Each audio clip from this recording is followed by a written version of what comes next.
of employment or dismissal of Peoria Unified School District employee Ms. Stephanie Langle, including adoption of statement of charges under ARS 15-539.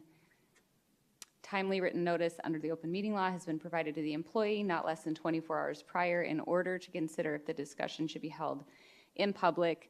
BARS 38-431.03A3, discussion or consultation for legal advice with attorney or attorneys of the public body, legal advice regarding personnel process, regarding the dismissal process. I'll second that. Board members, please cast your votes. Voice vote, President Crockett, Yes. Leslie Ewing, Yes. Mr. Sandoval. Yes.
Okay, are you ready?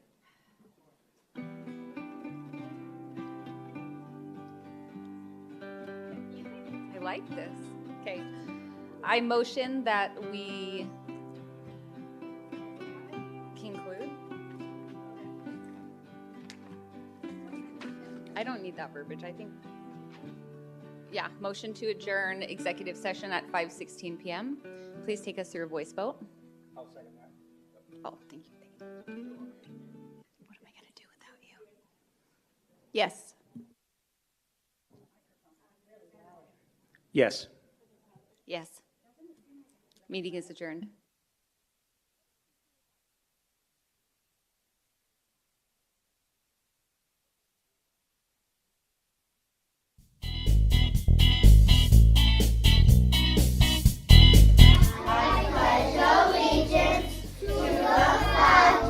Good morning. Good morning. How are you? How are you? At Peoria Unified, our kindergarten programs are designed to ensure that your child is known, valued, cared for, and challenged. Kindergarten is so much more than just the ABCs. It is where creativity is encouraged and bright minds blossom in a fun and safe environment. In Peoria Unified, we strive to make this an easy adjustment for parents to ensure your child is well prepared for the best possible educational experience. If you have an incoming kindergartner who will turn 5 by September 1st, 2024, visit peoriaunified.org/kindergarten for more information about how to reserve your child's seat in our kindergarten program. Enroll today. Are you looking for a fulfilling career? Peoria Unified School District has openings at all levels. With outstanding benefits and professional growth opportunities, there's something to help you feel fulfilled and appreciated each and every day. Join the community where experienced educators have their expertise valued, where new teachers are supported from day one, and where those who are passionate about education reach their full potential. Welcome to Peoria Unified School District, where every day is an opportunity to make a difference. Visit us online.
Are you looking for a fulfilling career? Peoria Unified School District has openings at all levels. With outstanding benefits and professional growth opportunities, there's something to help you feel fulfilled and appreciated each and every day.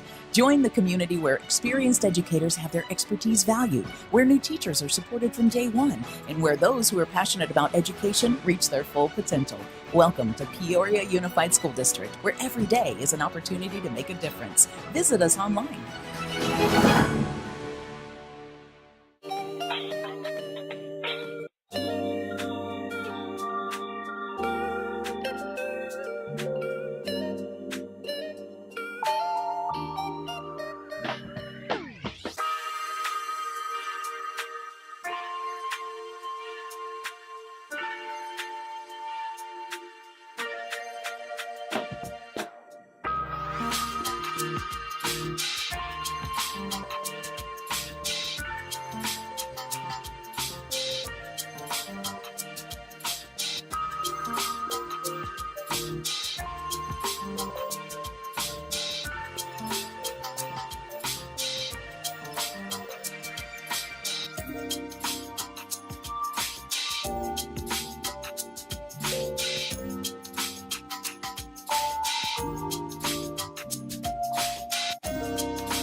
Looking for a fulfilling career? Peoria Unified School District has openings at all levels. With outstanding benefits and professional growth opportunities, there's something to help you feel fulfilled and appreciated each and every day. Join the community where experienced educators have their expertise valued, where new teachers are supported from day one, and where those who are passionate about education reach their full potential.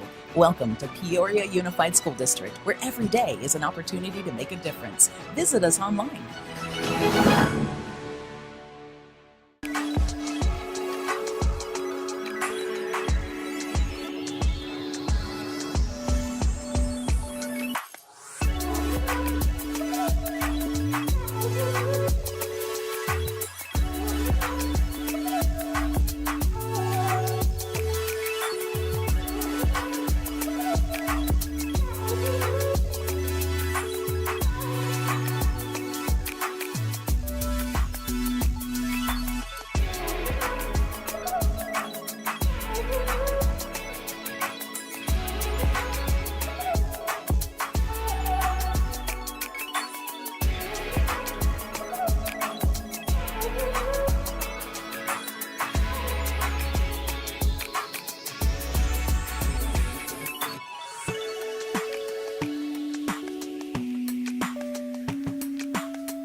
Are you looking for a fulfilling career? Peoria Unified School District has openings at all levels. With outstanding benefits and professional growth opportunities, there's something to help you feel fulfilled and appreciated each and every day.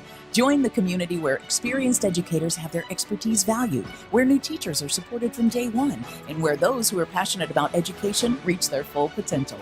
Welcome to Peoria Unified School District, where every day is an opportunity to make a difference. Visit us online.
Are you looking for a fulfilling career? Peoria Unified School District has openings at all levels. With outstanding benefits and professional growth opportunities, there's something to help you feel fulfilled and appreciated each and every day.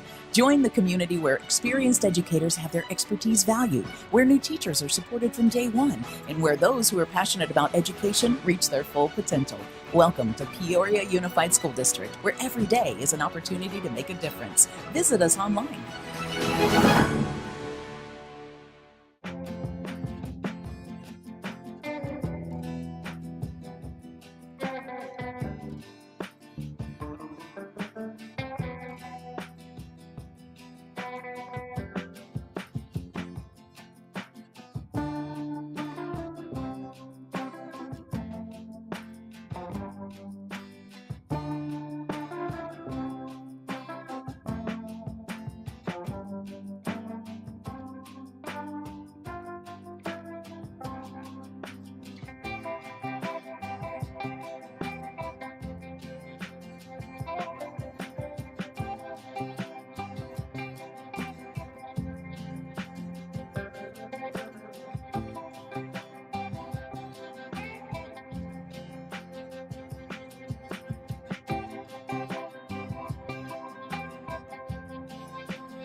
Peoria Unified, our kindergarten programs are designed to ensure that your child is known, valued, cared for, and challenged. Kindergarten is so much more than just the ABCs. It is where creativity is encouraged and bright minds blossom in a fun and safe environment. In Peoria Unified, we strive to make this an easy adjustment for parents to ensure your child is well prepared for the best possible educational experience. If you have an incoming kindergartner who will turn 5 by September 1st, 2024, visit peoriaunified.org/kindergarten for more information about how to reserve your child's seat in our kindergarten program. Enroll today. Are you looking for a fulfilling career? Peoria Unified School District has openings at all levels. With outstanding benefits and professional growth opportunities, there's something to help you feel fulfilled and appreciated each and every day. Join the community where experienced educators have their expertise valued, where new teachers are supported from day one, and where those who are passionate about education reach their full potential. Welcome to Peoria Unified School District, where every day is an opportunity to make a difference. Visit us online.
Are you looking for a fulfilling career? Peoria Unified School District has openings at all levels. With outstanding benefits and professional growth opportunities, there's something to help you feel fulfilled and appreciated each and every day. Join the community where experienced educators have their expertise valued, where new teachers are supported from day one, and where those who are passionate about education reach their full potential. Welcome to Peoria Unified School District, where every day is an opportunity to make a difference. Visit us online.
looking for a fulfilling career, Peoria Unified School District has openings at all levels. With outstanding benefits and professional growth opportunities, there's something to help you feel fulfilled and appreciated each and every day.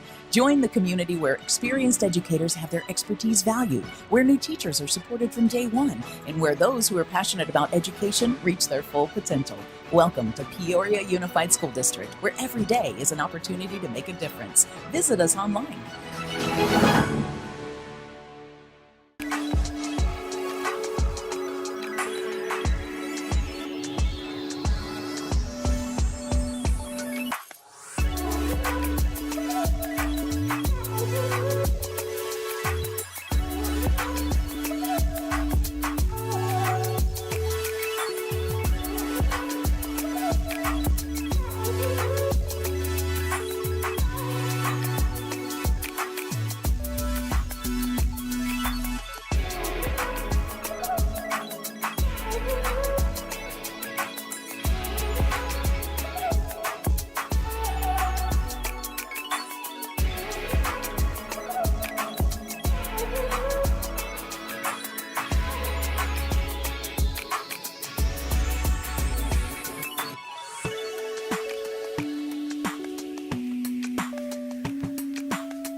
Tonight's board meeting. Sorry, that microphone feels very loud tonight. I'm going to call this meeting to order at 6:06 p.m. Thank you all for coming out tonight. This is a very special meeting, and we are anxious to get started. We're going to move on to 2.1, convening public hearing pursuant to ARS 15-905E3 and ARS 15-905Q for the review of revision number 1 to the expenditure budget, including maintenance and operations, district additional assistance, and classroom site fund budgets for the fiscal year 2024-2025. We'll turn the time over to Ms. Myers. Well, thank you, and good evening, President Proudfit, members of the governing board, colleagues and community, and Dr. Summers. This evening I will present information related to the first revision to the Peoria Unified School District's expenditure budget for fiscal year 2025. Tonight I will review requirements related to budget revisions and highlight the main changes to the maintenance and operations, district additional assistance, and classroom site fund budgets. I will also provide information on grants and cash-controlled funds. Stewardship of community resources is one of the 4 perspectives of the district's strategic plan. The annual budget process is part of this strategic perspective to solidify and adhere to effective policies, practices, and accountability for district resources. A public school district must adopt an annual expenditure budget by July 15th each year, and districts can revise their budget in December and May of the fiscal year. The district is being required to revise the fiscal year 2025 expenditure budget this December to primarily recognize a decrease in average daily membership and to update prior year ending fund balances in the current fiscal year. As well as grant adjustments are going to be made with this revision to align to Arizona Department of Education grant budget amounts. A final budget revision will take place in May for the current fiscal year. The annual expenditure budget for maintenance and operations is the fund where most of the day-to-day expenditures take place for the district, and it includes regular education, special education, as well as salaries, employee benefits, supplies, utilities, transportation, and other operational costs not of a capital nature. In this budget revision, the M&O budget is being decreased $6,492,838. The increase is net. It's a net amount that's comprised of $8.3 million of final fiscal year 2024 budget balance carry forward, a reduction of $2 million of funding due to a 395 weighted student enrollment reduction, as well as a $100,000 increase base support limit adjustment for gifted students. District additional assistance funds can be used for capital expenditures that include furniture, athletic equipment, textbooks, instructional aids, computers, and software. In this budget revision, the adopted district additional assistance budget is being increased $1.6 million to recognize the final fiscal year 2024 budget balance carry forward adjustment compared to the adopted budget projection. Classroom Site Fund supports base pay and performance pay for certified classroom teachers and other eligible staff. The fiscal year 2025 budget includes the fiscal year 2024 budget balance carry forward that will support eligible expenditures beyond fiscal year 2025 for ongoing compensation priorities and teacher salaries previously approved by the governing board. The $3.3 million increase from the adopted budget is a combination of fiscal year 2024 budget balance carry forward, as well as a $900,000 increase that was in the final fiscal year 2024 classroom site fund payment that was received from the state of Arizona, which is based on actual year-to-date state-level revenues and statewide weighted student count for public school districts. The fiscal year 2025 revised expenditure budget also includes budgeted amounts for non-levy cash-controlled funds. Examples of several of these cash-controlled budgets are listed on this slide, and the complete list is on page 6 of the expenditure budget. In the December budget revision, there were adjustments to cash-controlled fund budgets to include the fiscal year 2024 final budget balance carry-forwards. The fund balances are available, however, they may not be fully expended in the current year. Also included in the first budget revision are adjustments to various federal and state grants to align to actual Arizona Department of Education approved awards, with the total federal and state grants decreasing from $39.5 million in the adopted budget to $36.3 million in the revised budget. Administration has previously shared that Peoria Unified received elementary and secondary school education emergency relief funding, also referred to as ESSER. That was federal pandemic reimbursement grant funding that was in place for the last several years. ESSER 3 was the final grant that was in use by the district in fiscal year 2024, with a completion date of September 30th, 2024, which was in the first quarter of fiscal year 2025. In the December budget revision, the ESSER 3 budget was adjusted to reflect the remaining grant funds that were available for use in fiscal year 2025, totaling $3.8 million. The final portion of the ESSER 3 grant was used to support math and science textbook adoptions, summer school, instructional aides, staff positions, and a portion of the fiscal year 2025 staff retention stipends. Based on the information provided, administration recommends that the governing board approve budget revision number 1 for fiscal year 2025 as presented during the action agenda item later in the meeting tonight. This concludes the presentation. At this time, the community can offer comments, and I am available to answer questions from the governing board regarding the budget revision. Thank you. Thank you. We do have one public comment tied to this item with Ms. Laura Tepizon. I don't see her. Oh, there she is.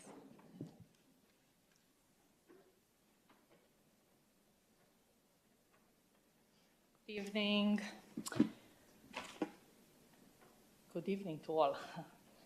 The 0 next to the bond, it is another political issue. Some people may not understand the implications. Others are celebrating, ready to take a victory lap around some schools, telling students they have to wait. Meanwhile, district office will continue to lobby the legislator for funding, but that's just a temporary fix, not a long-term solution. One way forward is focusing on changing the outcome next time. Communication is key. There needs to be a concerted effort to get the Peoria community more involved, to better inform and educate people on all aspects of capital improvements, bonds, and the what, why, and how behind them. In time, the refusal to hold roundtable discussions has only fueled confusion and chaos. Too often, people argue, misunderstandings galore, discussing issues that aren't even related. A bit more direct, open dialogue rather than brief, ineffective 3-minute monologues could save a lot of frustration. Parents need to understand strategic plans and policies before they cast their votes. While everything is posted on district website, is not always read, yet it's often debated and argued endlessly. Simply complaining to a board member doesn't solve the problem. It puts the board member in an awkward position and not able to resolve it. I challenge a board member asking to share a general number, not names of parents or teachers who had approached with concern, so that challenge can prompt those people to come forward, to speak up and address issues directly rather than anonymously. Let's fix the problems if there are problems. Peoria Unified School District is unique in listing the community at the top of its organizational chart. By definition, the organizational chart has many components, and there is no other district or organization that lists community on top due to the definition of an organizational chart. One of the purposes of this chart is to clarify roles so employees know who they report to and who reports to them. If the board reports to the community, then it is critical that the community is well informed. One way to do this might be through something like a parent university where questions are answered and parents can gain a deeper understanding of what they are voting on.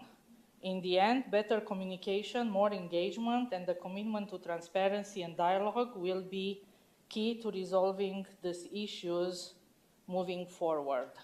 I still have time, So we also need to improve how we distribute news to the community, ensure that when they respond, their input is tallied and the outcome reflects the will of the majority. You see, we Europeans like to travel in the summer. I wouldn't bring 3 people to debate starting after Labor Day. Okay, next time.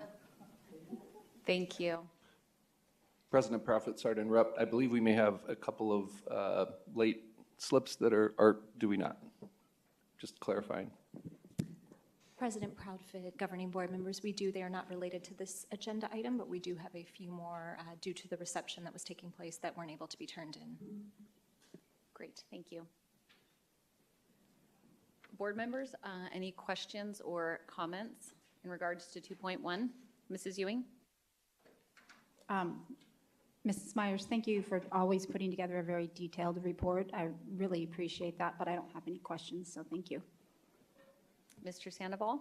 Yeah, agreed. I think for me, it's, and I continue to say this, it's thank you for your conservative approach and how you manage, our operating budget here in Peoria Unified.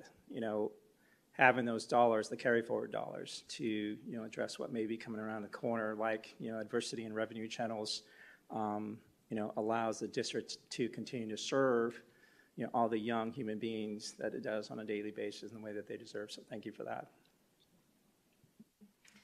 Ditto to what is being said. Thank you for doing a great and thorough job and for, like they said, being so fiscally conservative in moving the district forward in a set of circumstances that is understandably less than ideal. So thank you.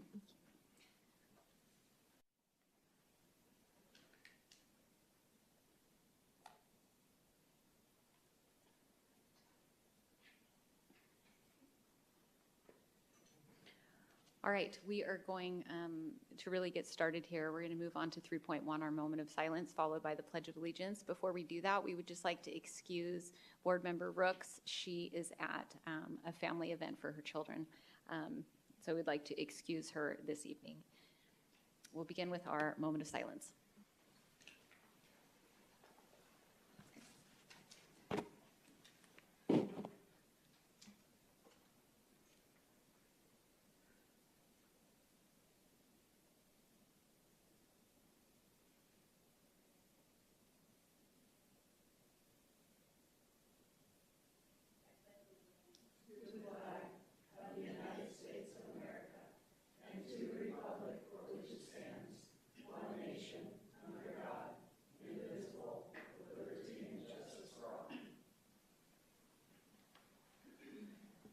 Moving on to section 4.1, address agenda and consider adoption or recommending changes.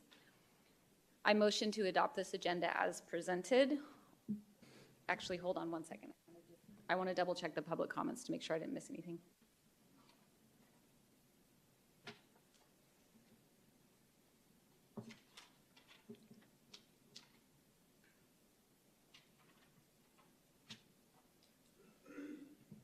Okay, we do have public comment tied to 7.3 and 7.17, so I'd like to pull those from the consent agenda.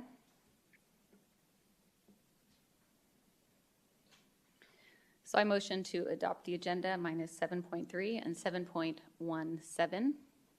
I'll second that. We have a motion made by myself and a second made by Mr. Sandoval.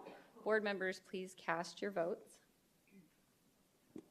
President Proudfit, members of the board, cabinet, and guests, please allow me a moment to make those requested changes before we proceed. You bet.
President Proudfit, members of the board, cabinet, and guests, thank you for your patience. I am ready to proceed.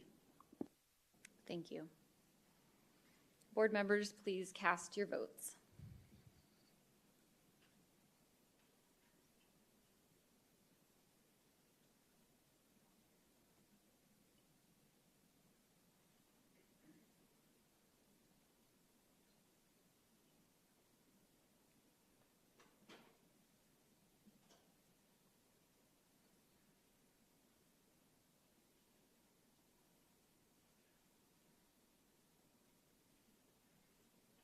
Motion passes.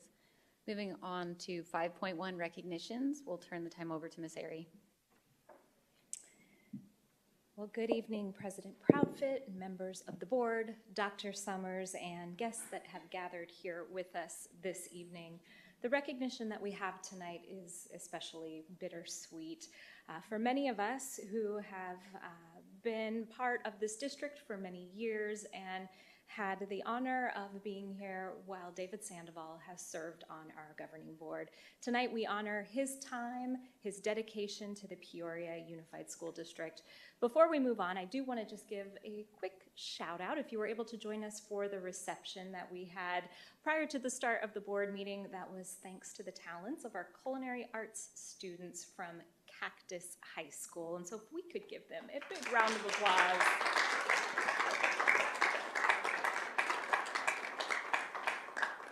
And a special shout out, if you had a chocolate chip cookie, I want to say those were courtesy of Mrs. Hammer. So hopefully you enjoyed those chocolate chip cookies from our principal there. Well, as I shared, tonight is David Sandoval's last official governing board meeting as part of his second term. He has served our school district in this capacity for the last 8 years. During that time, serving as a member, a clerk, and serving as our president for 4 years in that official capacity. I'll note that he has led our school district, led our governing board during some of the most challenging times in public education, and for that we are incredibly grateful. What you might not know is behind the scenes, when he's not here the second and fourth Thursday of every month, he also has served our school district in some other ways, representing the governing board in various committees, such as the Peoria Education Foundation, serving as an ex officio member and providing input and support to the community members who are a part of our foundation board of directors. Likewise, he also served on the Met Business Advisory Council, lending his time, talents, and marketing expertise to many of the students that have been involved in that program over the years. It is without question that Mr. Sandoval is passionate about this school district, and his connections here run deep. In fact, through his family for many years, there are many ties and connections back to the Peoria Unified School District. He's among the first to champion this place out in the community, to sing the praises of our incredible staff members, and most importantly, of our more than 35,000 students and the good work that they are doing both in the classroom and beyond our walls when they go out into the world to begin whatever is next for them. He and his wife, Cindy, raised their children here in Peoria, and they are also graduates of the Peoria Unified School District, another very big point of pride that you can often hear Mr. Sandoval sharing with others in the community.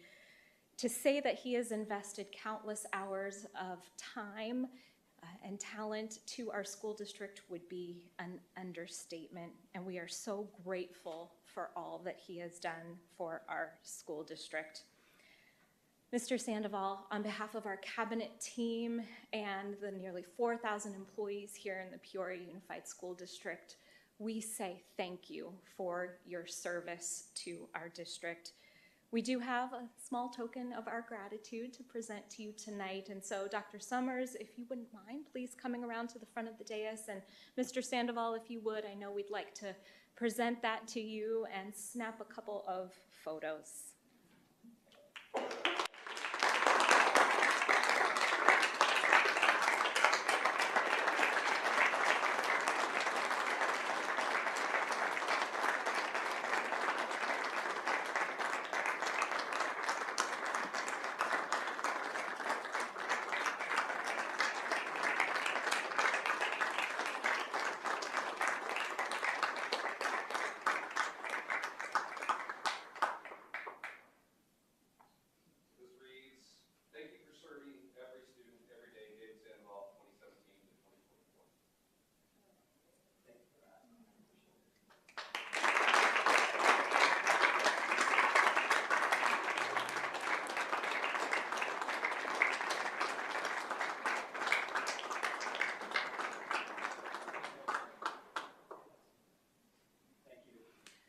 We're so pleased to recognize you tonight, Mr. Sandoval, and President Proudfit, I will turn it back over to you. Thank you. Mrs. Ewing, would you like to go first?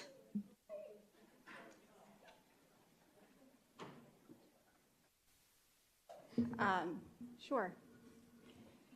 Whew. So this is the third time, I'm almost in tears. Last time when we were here at the board meeting, when David got the standing ovation from all of the administrators, that was amazing. Then recently this past week, we were at the holiday luncheon with the district staff, and the entire staff gave David a standing ovation as well. So I wasn't going to do this. Okay, deep breath. But David, I want to say thank you for always leading with empathy, understanding, and compassion. If some of you don't know, David always has a sign. It's not here tonight. Gave him a hard time about it. But it's a sign that says lifting up others. And that is something that he has made sure that when he leads, he's always lifting up those around him. And that is something that definitely makes you a great leader, is lifting up those around you.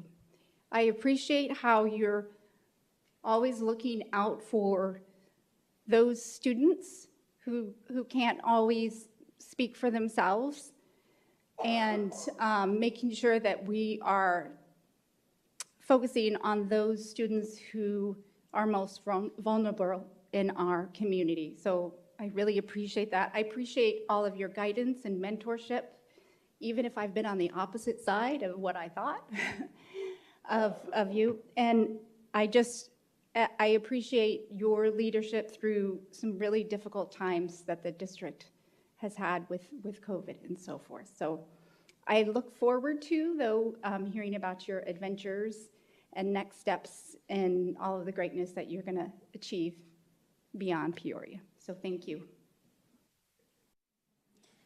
So I never write out my comments, but don't look at me. But tonight, I had to. So something I've learned in my leadership experience in my life is that one of the great indicators of an exceptional leader is not in their response and in their conduct when they agree with you, but rather it's in their conduct when you have to engage in the wrestle of disagreement. And David is always mindful and leads with an example that it is through the collaborative wrestle that best solutions are always found. You have been the epitome of integrity in your 8 years on this governing board. You've provided steady leadership in some of the most tumultuous waters that have faced our community. And most of all, you lead by example with impartiality and utmost attention to the individual stories and circumstances of every teacher, employee, and student in the Peoria Unified School District. So David has served for 8 years. I just rounded my 1-year mark. That 8 years is so, I don't think sitting out there you can quite understand. So I did some math. So in those 8 years, that's 2,920 days. If you break it down, assuming he spent 4-ish hours a day in district business, which I can tell you he did a lot more than that, that's 11,680 hours. Those hours represent the sacrifice of time given, money that could have been earned, time with his sweet wife, Cindy, and their children. Instead, he chose to invest in the future of our community. People who are willing to do that are truly few and far between. I don't think it's easy for board members to sit up here, and it's hard to tell you what it feels like to be up here, what it feels like to be attacked and then praised, and attacked and then praised, and you're just trying to do your best to serve your community.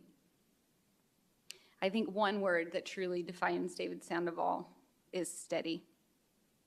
In times that have been very difficult for me as I experienced my first foray into public office, he has been a constant. He's been a very often phone call that has kept me focused on the work and what really matters.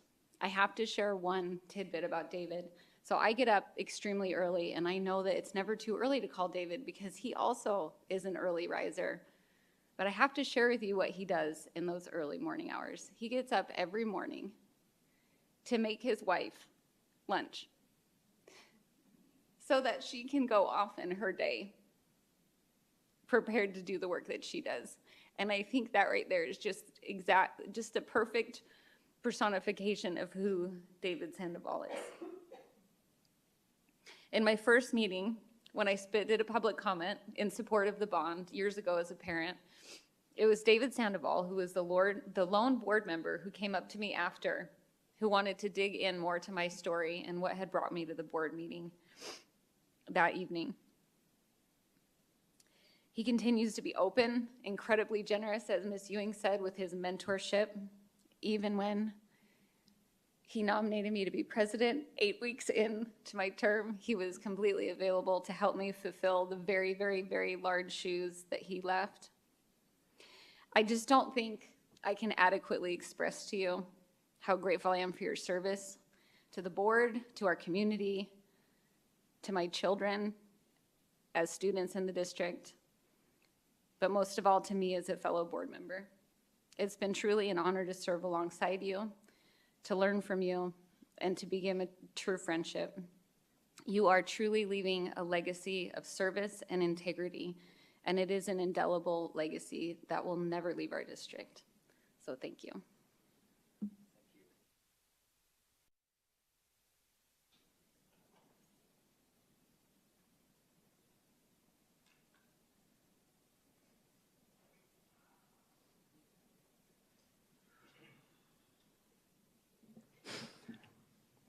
Thank you both for those very kind and supportive words. Ms. Yu brought up the district luncheon that we had on Tuesday of this week, and I didn't get through that very well, did I? You did great.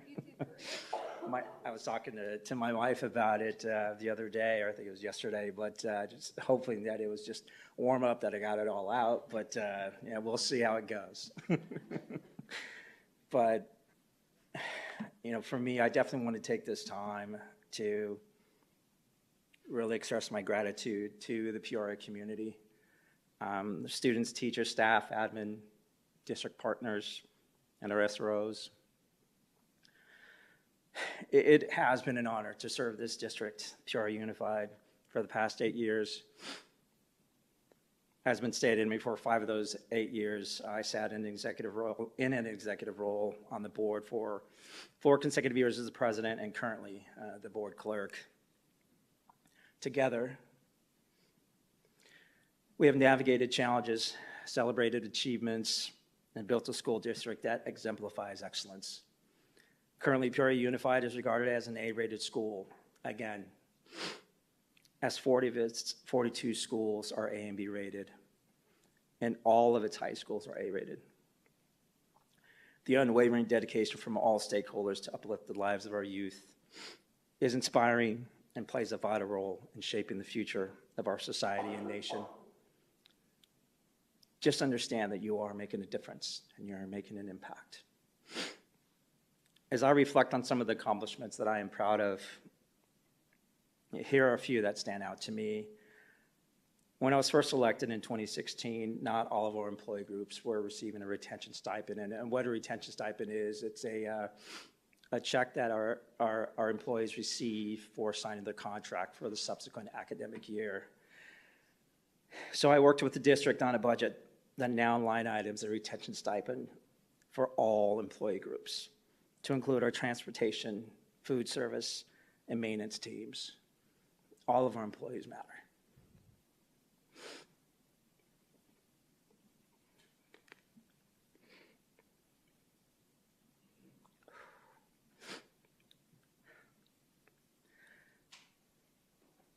When I was first elected, our retirees, who are invaluable to the collective efficacy that exists in Peoria Unified and lifting up our new teachers, were receiving 80% of their most recent salary when they came back as PUSD employees. Today, as they come back as employees of the district, they receive 90% of their most recent salary. Thank you to all of those individuals who continue to come back and serve this district and lift the lives of our youth every day. And finally, as our high school classrooms continue to overfill with students, I led the charge in securing and adapting the Challenger Space Center to what is now called the Sunrise Mountain Arts Center. This effort opened 200 desks on the campus of Sunrise Mountain High School. So just another collective effort as I work collaboratively with the teams that upheld our promise of Peoria Unified, which is every student, every day, given an equitable opportunity to be successful. I am deeply grateful for the confidence and faith that the Peoria Unified School District community placed in me to serve in this prestigious seat for 2 terms, and for the meaningful connections I've made with all of you along the way. These relationships will ever hold a special place in my heart. To our students, continue to be the best version of yourselves every day. And as you thrive beyond the halls of Peoria Unified and become the leaders of tomorrow, do so with others in mind. Lastly, I want to express my gratitude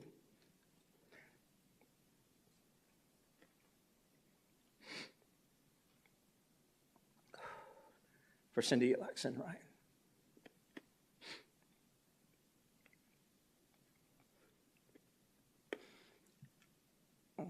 My wife, daughter, and son.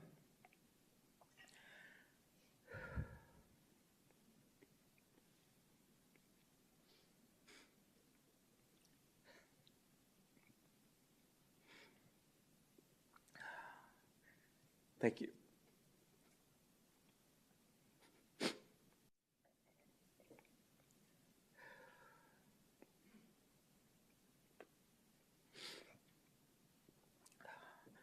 Thank you for always being by my side. My courage and confidence to serve others with objectivity and curiosity without judgment, even in the face of adversity, were furthered, knowing that I would soon be arriving at a home full of love and care. And I love you guys. To everyone,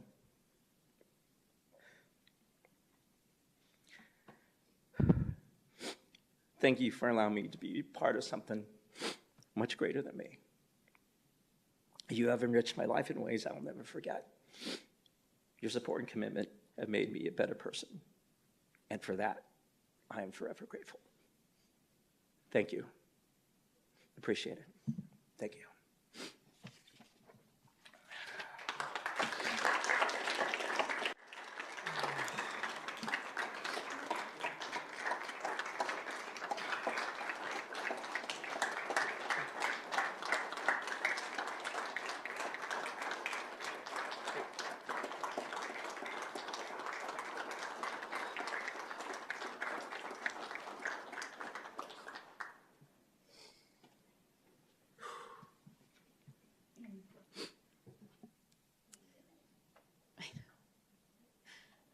We're going to move on to section 5.2, board comments.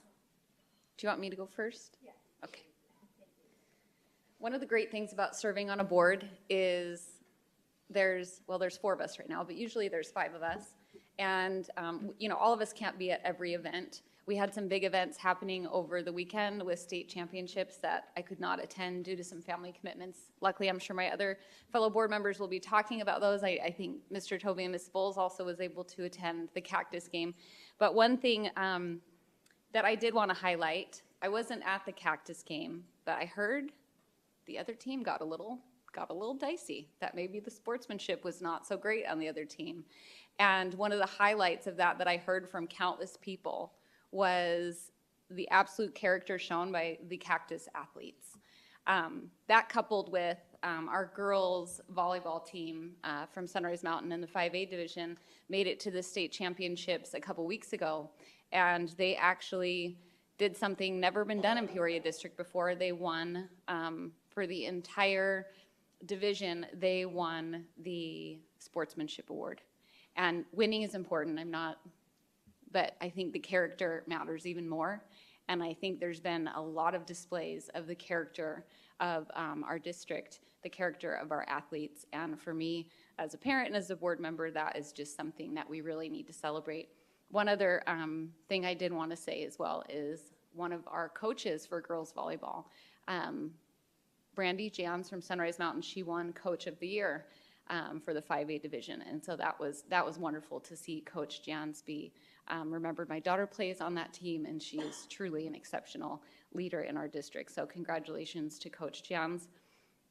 We've done a lot, but honestly, I'm sure you're going to talk about it. We have DAC lunches. We were able to go to Ira Murphy. You're going to talk more about that. I really wanted the focus of this meeting to be David, and so there's lots going on, but we'll just leave it at that for board comments tonight.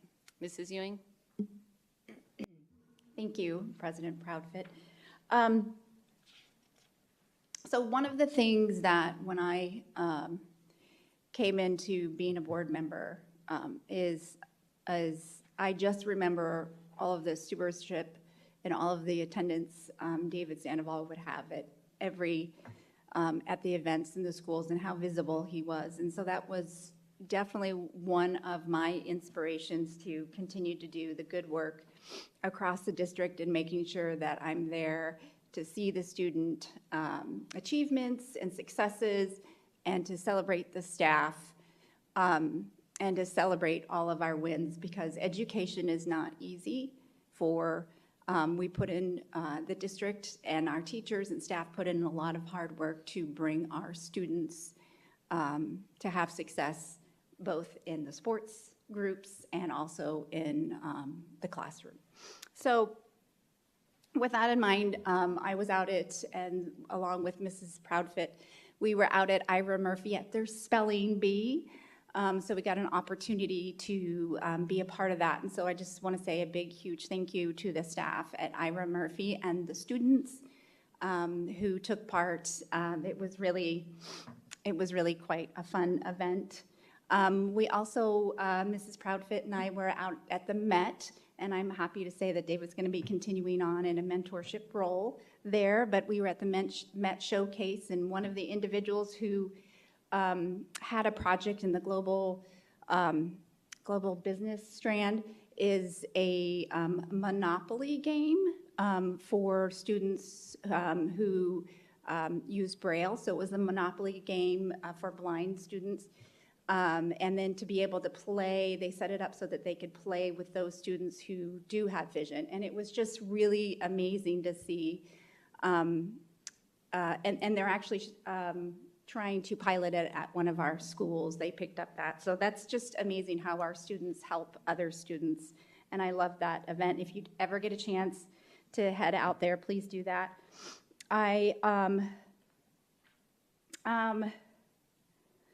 also had an opportunity to attend the Glendale Chamber meeting along with our safety and security staff, where we got to hear a presentation by Chief Ryan of the Glendale Fire Department.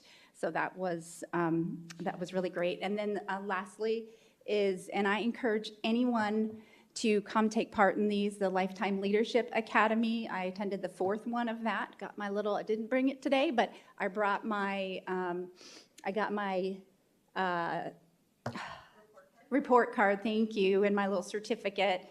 But it's where we go really in depth about all the great things happening at the schools, and that was at Desert Harbor. So we thank the students and the staff for allowing us to come and see all the exciting things happening there. So David, thank you for being a role model for how we need to lead in this district and the volunteer hours and making sure that we're there to celebrate all of the students and staff. So thank you. Yeah, thank you for that.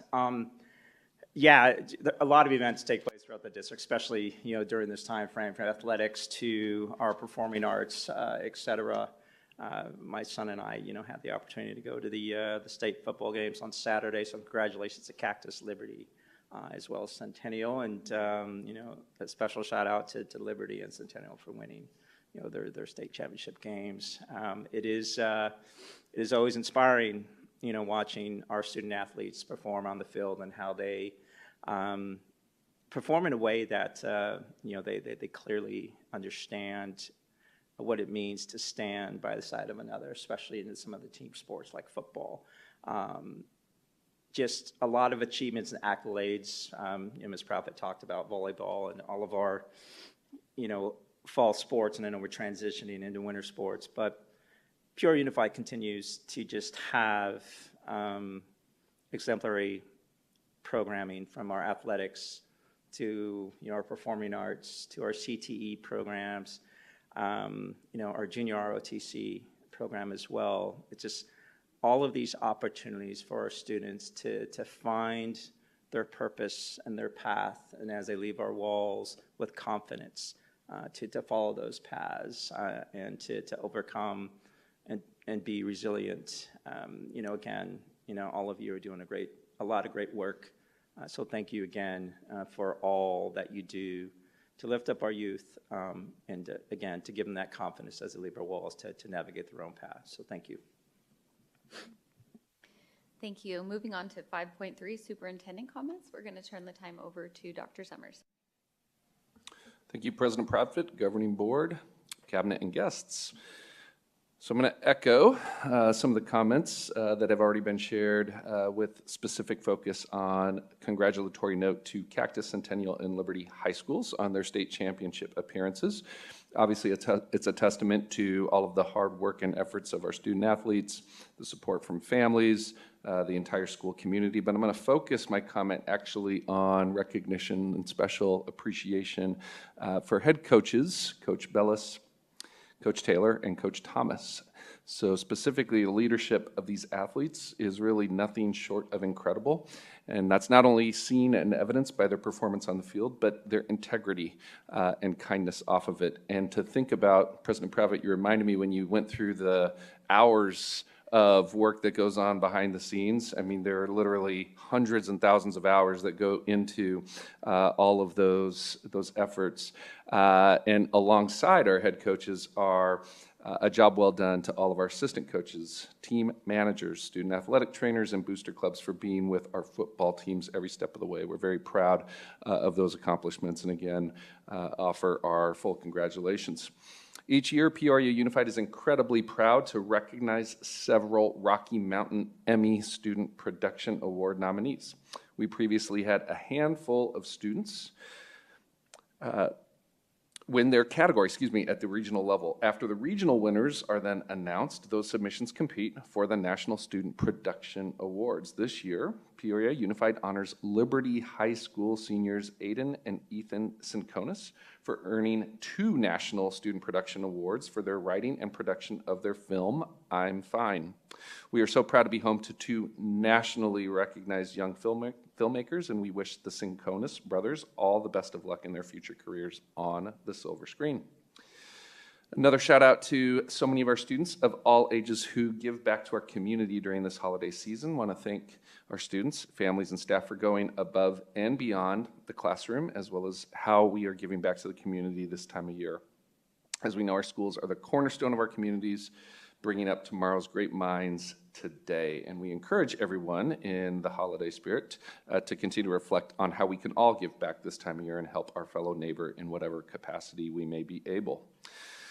Couple of closing notes is finally, I would like to recognize our own Dr. Elizabeth Lemster from Cotton Bowl Elementary School. Dr. Lemster recently published an article in the Journal of Scholarly Engagement titled Pedagogical Pivot, reflecting on alternating between higher education and K-12 teaching, which Dr. Lemster does herself. Her work exemplifies the spirit of reflective practice and contributes meaningfully to discussions about bridging educational settings. You can find Dr. Lemster's work at the end of this month in print for the Journal of Scholarly Engagement, produced by Grand Canyon University.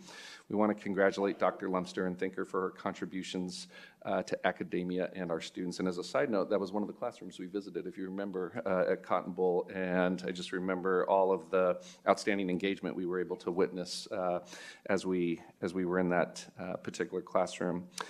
I'd also like to take a brief moment to acknowledge the swearing-in ceremonies that took place earlier this week for our recently elected board members, Becky Proudfit, Janelle Bowles, and Jeff Toby. Their future commitment to serving our students, staff, and community marks the beginning of a new chapter for our district, and I'm optimistic about our work that we will do together and the opportunities we have to advance our mission. But I would be remiss if I didn't also add an encore note of appreciation to you, Mr. Sandoval. And so now is my turn to take a moment to share with you, sir, how you exemplify what it means to be, in my mind, a steward of public education. You show a deep commitment to our students, our staff, and our shared mission and vision. I've only had the privilege of working together with you for about a year now. But the word that comes to me as I think about the impact that you've had in the short time we've had together is your humanness. That is genuine care, integrity, and an ability to lead with both heart and reason. And your support, being a little selfish here, during my transition into this role, I believe is a reflection of your dedication and kindness that you have extended to so many over the years. Your service is marked by sacrifice and a steadfast belief in the importance and value of public education. You consistently put the needs of our students, our employees, and families at the center of your work. And your efforts have left a meaningful impact on our district, one that will continue to shape who we are and what we're becoming. And I was reminded of a quote by one of my favorite coaches of all time, John Wooden.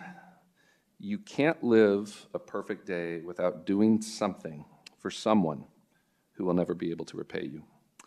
So, Mr. Sandoval, your selfless service has given countless students and educators better days, better opportunities, and better futures, even if they may never even know the full extent of those contributions. So in closing, on behalf of myself, our leadership team, everyone in our district, thank you once more and again for your service, your stewardship, your unwavering commitment. You are leaving a legacy of leadership, and you will be truly missed. And thank you.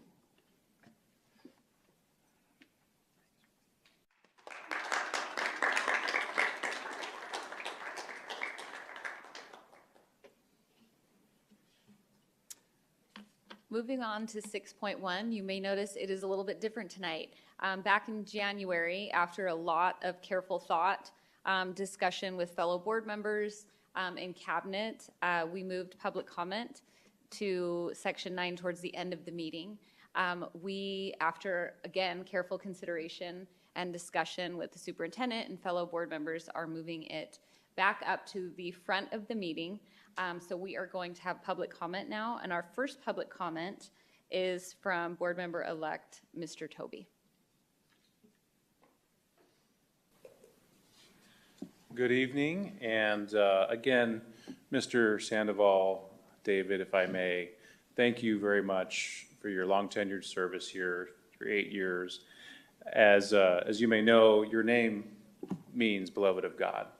And I think that it's not just God who holds you in high esteem. This community, you are beloved in this community, is very evident. Everywhere, obviously the pictures show a small snapshot of your appearances throughout the district. I remember seeing you everywhere I turned, right? All these different district events and my own children's events. So thank you for showing up, because showing up is half the battle. And I appreciate the time and the commitment that you've put in. So thank you for that. And also, thank you for offering to continue to be a resource for those of us that are incoming. So that also shows your leadership qualities and just who you are as a human. I do want to mention that Cactus High School team showed a lot of character. You're right, President Proudfit. And a couple of mentions that I noticed, because I haven't been to very many high school games here in the district, their names are not on the back of their jerseys. And I do think that that exemplifies not the sense of oneness, as in the individual, but as the sense of the team. And they also carried a banner out into the field, we is greater than me. And you notice that the team went onto the field, they stopped as they all got onto the field. They didn't just rush the field to the 50-yard line. They stopped and they huddled and they, said some words that they were saying. I'm sure it was very inspiring. I wish I could quote them. And then they went onto the field together as one team. The other thing I noticed is the team actually went out into the field led by the band. And to me, that was significant because if you like biblical history and biblical battles, many battles were fought and led by the musicians of that community. And that's also inspiring. So I was very glad to go to the Cactus High School football team. Congratulations to all the high school teams. And again, thank you very much, Mr. Sandoval, for your time, and hope that we continue this conversation. Thank you. Thank you. Our next public comment is Anthony Campbell McDonald.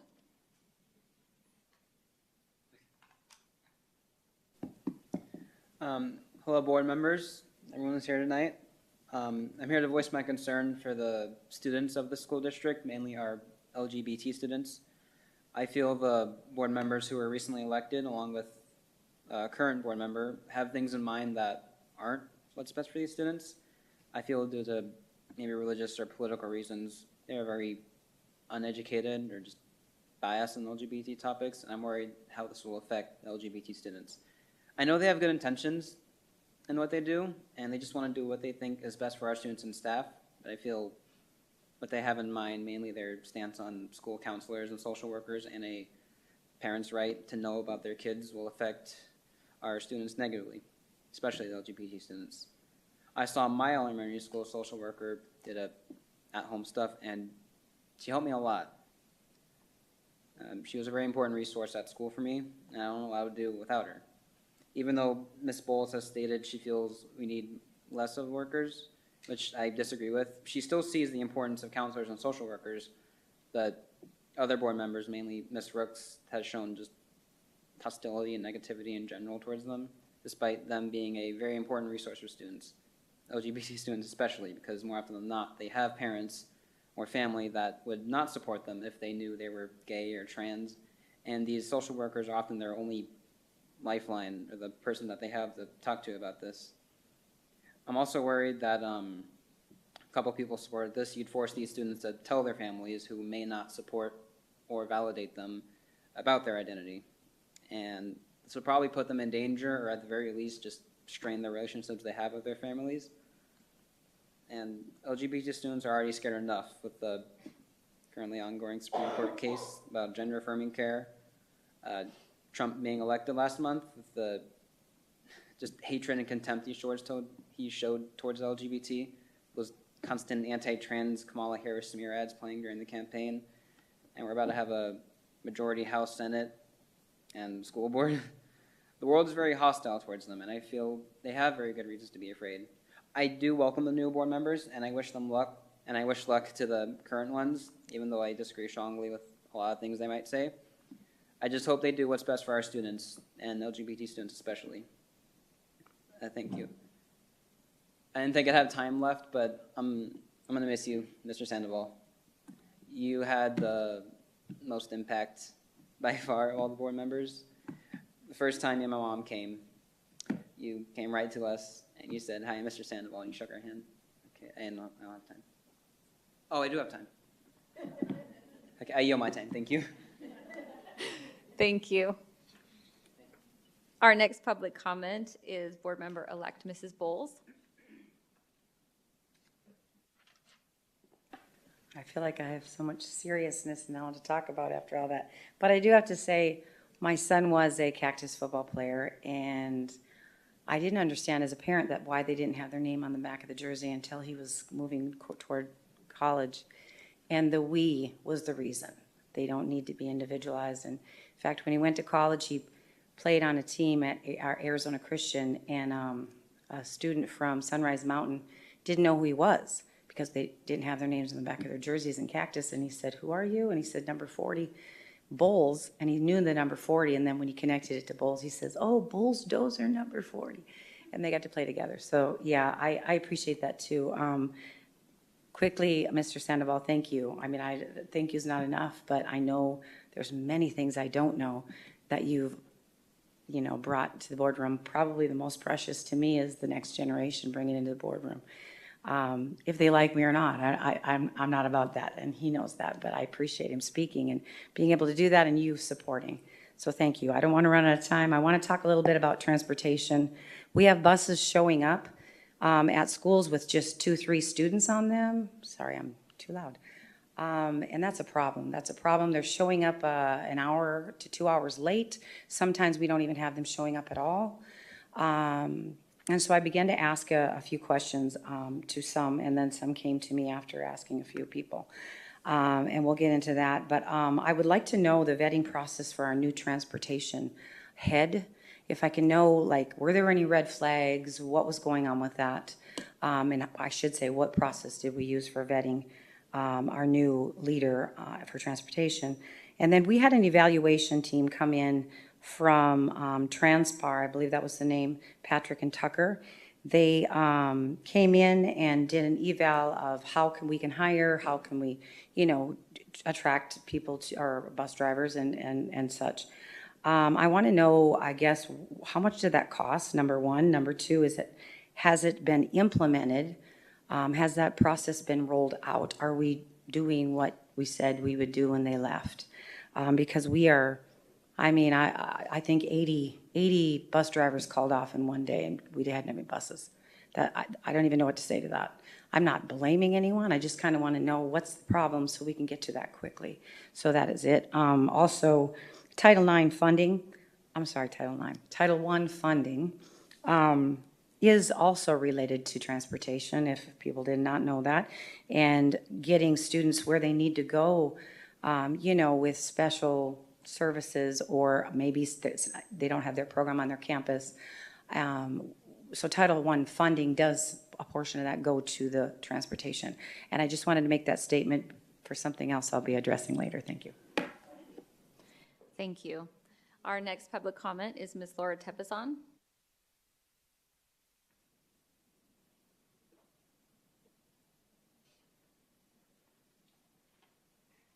Should take the ill time from him. Good evening again. Thank you very much for your service, Mr. Sandoval. We retired together officially for me as well today. 4 years of challenging the status quo and addressing hard truths from this platform. My feedback, often pushing back against the board, questioning all sides fairly, and offering constructive criticism, has sparked animosity from both ends. I have pointed out lack of willingness to find answers and ridiculed the drama in the boardroom that perpetuates the problem rather than solving it. It was all about fixing symptoms, not tackling the root causes. During the pandemic, when I dug into research, I realized that superintendents and masks were often scapegoated for the incompetence and cowardice of leadership. When I presented facts, they weren't well received. It was easier for people to fight against the superintendent or the board than to confront the real issues at hand and the governor's office the culprit. So what is the board? What does it even exist? The answer starts with a fundamental lie. With all due respect, the term nonpartisan in the context of 12,000 public school districts is essentially meaningless. It's all about politics. Every 4 years, people compete to see who can debate better or block the other side at the expense of students. One moment that stands out for me this year was when students begged for the politics to stop and no one listened, not even their parents. The boards across US want to improve academics but is incapable of collaborating to find solutions. Take the months spent bickering over whether to allow reading Bible verses or not. Meanwhile, the real academic issues go unaddressed. And let's be clear, you can't improve education when you put unqualified people in teaching positions due to shortages, people who don't even have yet an education degree. According to many experts, even a BS program for teaching in the US is generally considered to be weaker than those on other continents. It's a broken system, and I've been seeing it up close for 4 years.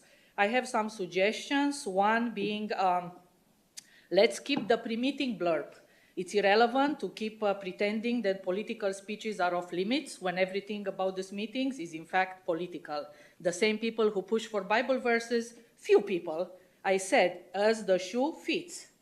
Not all, some, 2, 1, who push for Bible verses and claim to follow Jesus also support cursing, so really anyone should be able to say whatever they want without it being an infringement on the First Amendment. When I refer to extremism, I meant stubbornness, specifically the unwillingness of any one political faction to collaborate for the greater good of all students and families. The 5 or 6 people I mentioned in my speeches in that context were not all from one side, but from different perspectives across the boardroom, left and right. My point is that entrenched position, regardless of political affiliation, hinder progress and prevent us from working together towards solutions that benefit everyone. Thank you. Thank you. Our final public comment this evening will come from Ms. Devin Mosler.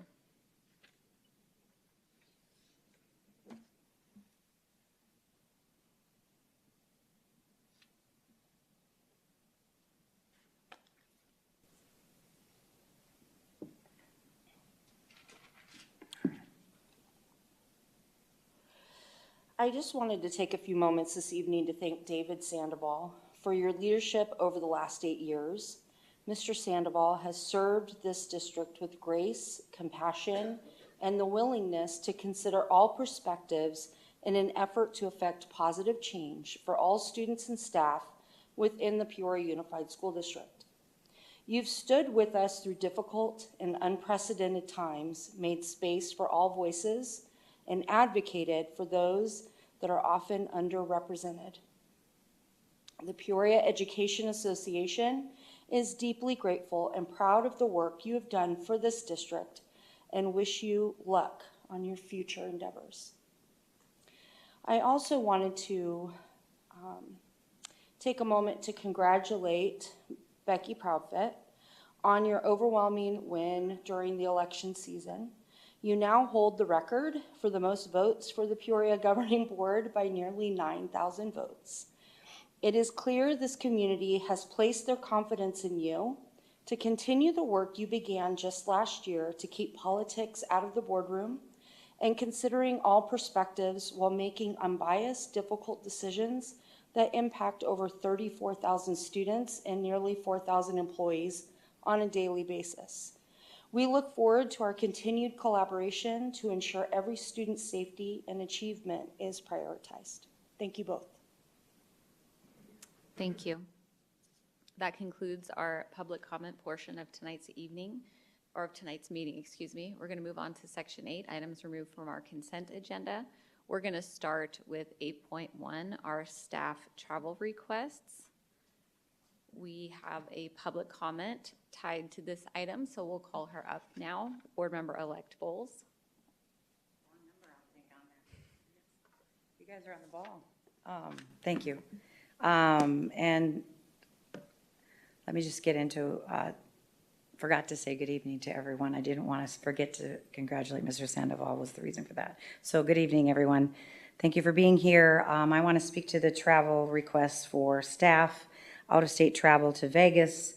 The points I want to touch on, because there are many, basically what some of the pre-conference notes are, developing the emotional intelligence of adults and children across our implicit bias cultural consciousness, and understanding student and our own trauma gives us awareness and skill to create restorative communities that prioritize all relationships. This is emotionally inclusive practice, EIP, which some of you are familiar with. And then just as another note, a keynote was to addresses focused on school leadership relative to issues of diversity, equity, and inclusion in their schools. It challenges school leaders to look within themselves relative to how they see, treat, and relate to their staff and students in these areas. It challenges school leaders to confront whatever biases they may bring to their own leadership practices, which may be implicit or explicit.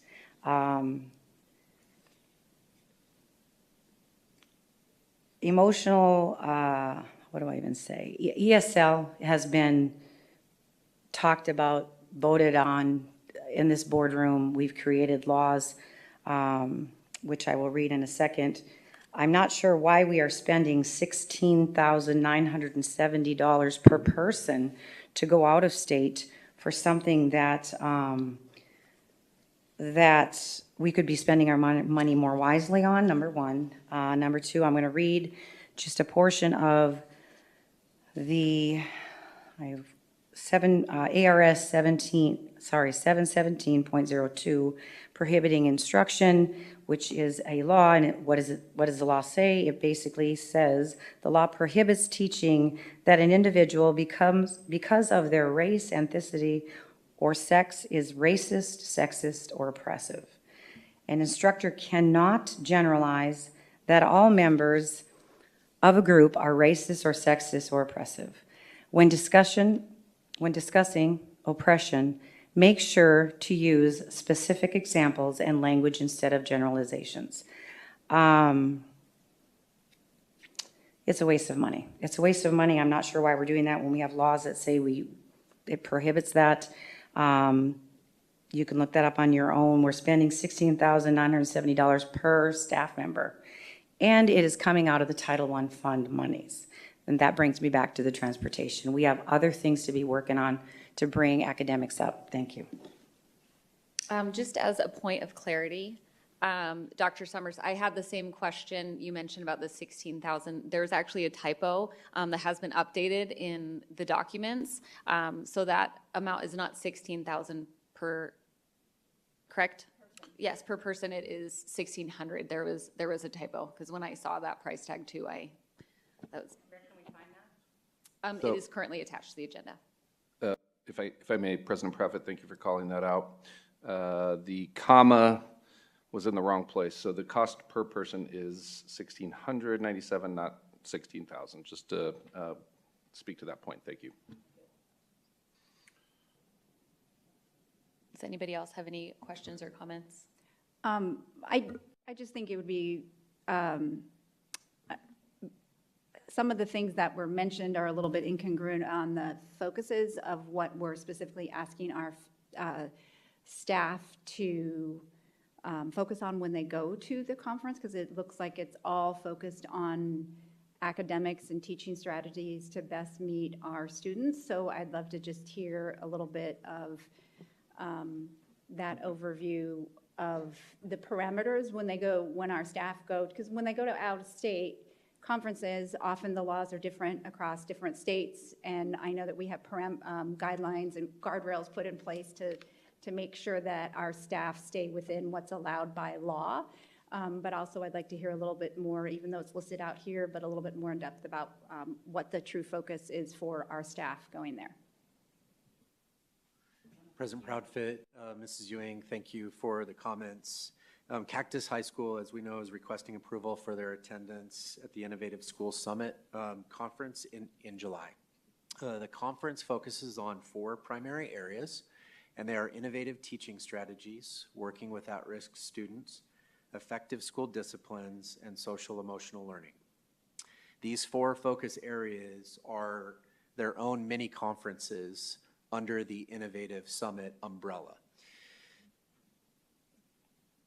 Ms. Hammer intends to attend only sessions, primarily in the areas of innovative teaching strategies and working with at-risk students.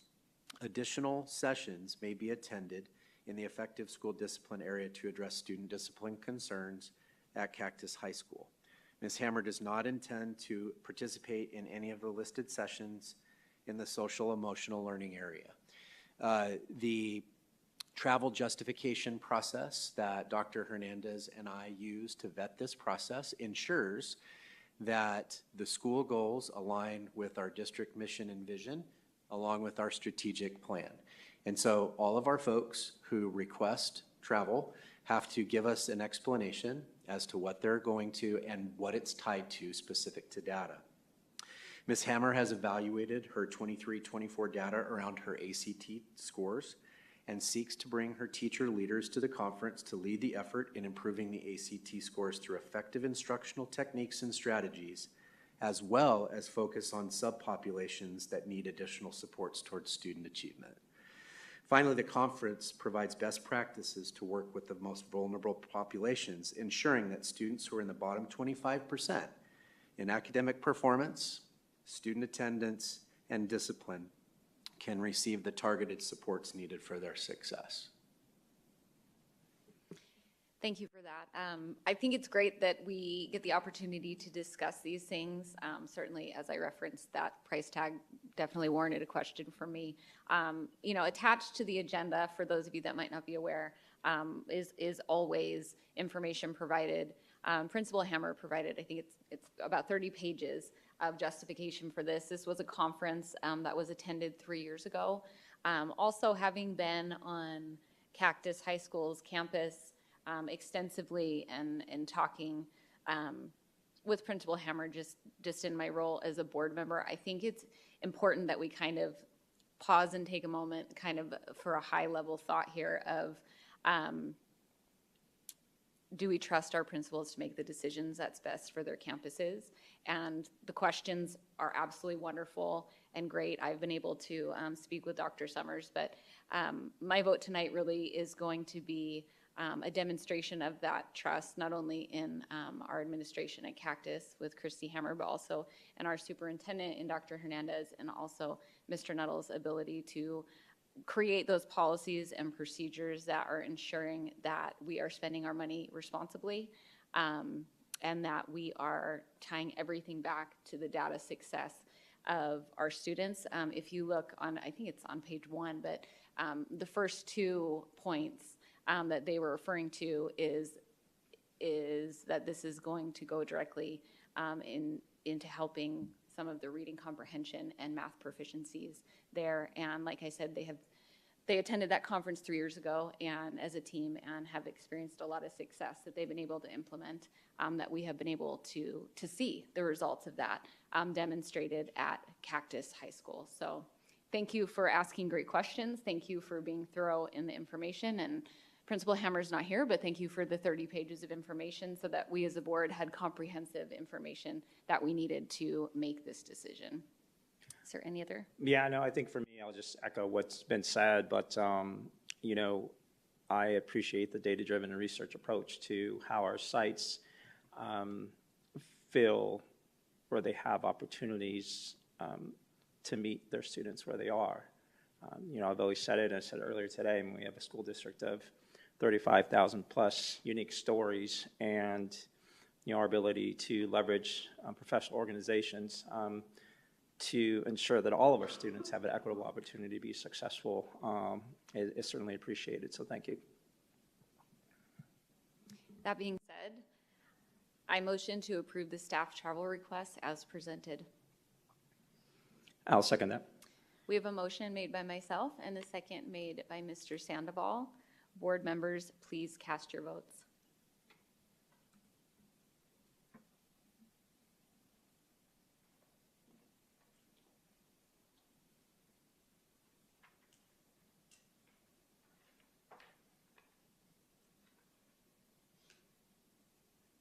Motion passes with 3 yeas. We're moving on to 8.2, the Adelante Healthcare Affiliation Agreement Amendment. We do have a public comment tied to this line item. It is Board Member-elect Toby. Yes, good evening again. One of the things I've said is that we have a lot of great CTE and real hands-on experience in this district. That's one of our crown jewels of our district. It was brought to my attention, a parent is concerned because their daughter wants to go into one of these hands-on experiences in the clinical setting. And I guess on section 1 of the agreement, it has a requirement for immunizations that meet Adelante healthcare guidelines. Now, we as a district don't mandate, you know, COVID vaccines, but this parent is concerned, and obviously as a future voice for this board, I just want to share that there's going to be an expectation that they too are going to be required to have a COVID vaccine just to get that hands-on experience, and that they may not be able to take part in that if that is actually part of the AHC guidelines. Now, I took a look on their website. I couldn't find any of their employee guidelines as far as that goes. So I wasn't sure if Adelante informed the board or professional staff of this requirement, and those students that do want to take part in this experience, have they been made aware, or have any students been turned away because of it? So that's just one cause for concern that would limit our CTE hands-on experience. Thank you. Thank you. I have a question. Is this an agreement for CTE or MET or both? President Profit, this is an agreement for our CTE programs. So if you'd like to hear a little bit more information about the entire piece, I'm happy to share that. So the Adelante Healthcare Affiliation Agreement provides students who are enrolled in our medical assisting course with opportunities to engage in real-world experiences to learn clinical skills in a professional healthcare setting. Our work-based learning experiences in the medical assisting requires students complete 50 hours of clinical observations and other opportunities to utilize the skills they've mastered in the program. There are numerous agreements that we have, this is another one that we're looking to be able to place students, so there are alternatives. So if the certain requirements for one place, we'll certainly look to find another placement for a child to meet that needs to ensure that they're able to participate.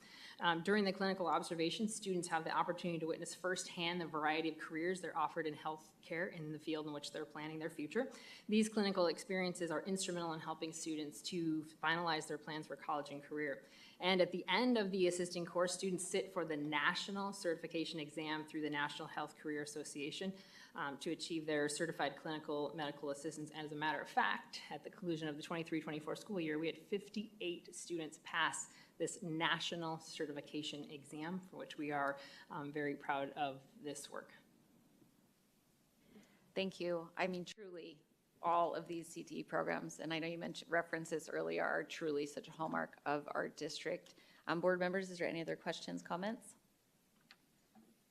No, I don't have any. Thank you. I just wanted to say thank you. I know that the question I had surrounding this is there other opportunities for students? So I appreciate you taking the care to ensure that students who may or may not be vaccinated, that we are looking for opportunities to accommodate the learning of all students. So thank you for your diligence with that. All right, that being said, I motion to approve the Adelante Healthcare Affiliation Agreement amendment with the Peoria Unified School District as presented. I will second that. We have a motion made by myself and a second made by Mrs. Ewing. Board members, please cast your votes.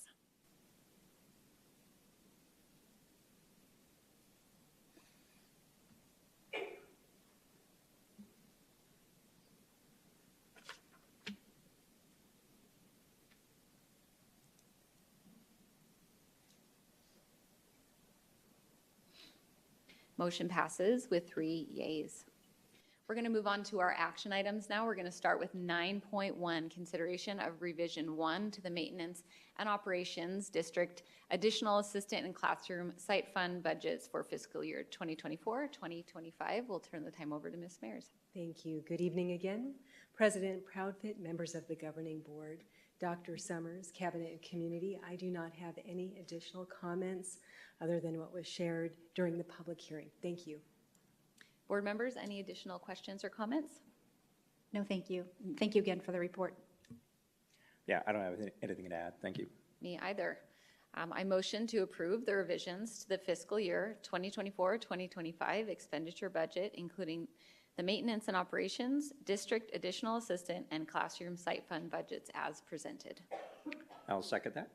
We have a motion made by myself and a second made by Mr. Sandoval. Board members, please cast your votes.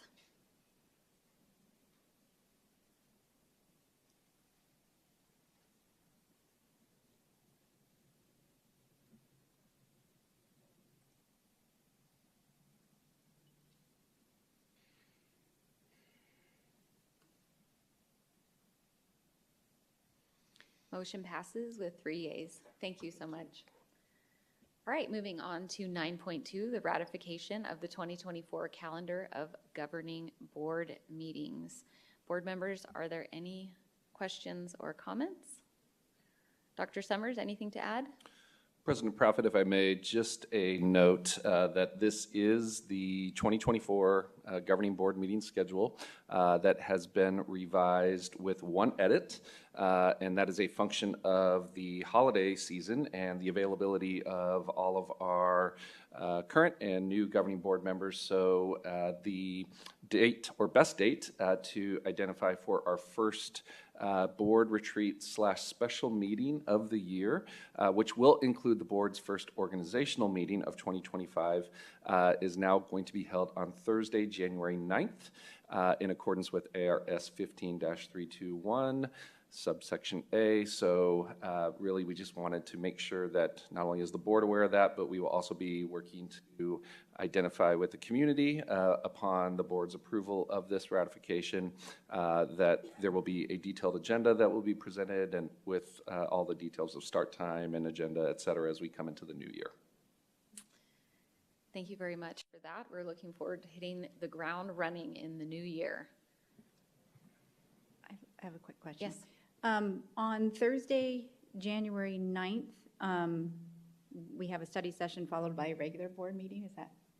So we will be conducting a few parts to the meeting. It will actually be a special meeting, so it will fall under that umbrella to include board retreat items, study session items, and there will be a few action items for that meeting to include the first organizational meeting, so the board election for officers will be part of the action items. My recommendation at this point, and obviously President Prophet, you'll have the ability to work with us to finalize this, is that we structure the agenda so that we essentially go from part 1, part 2 to part 3 fairly seamlessly.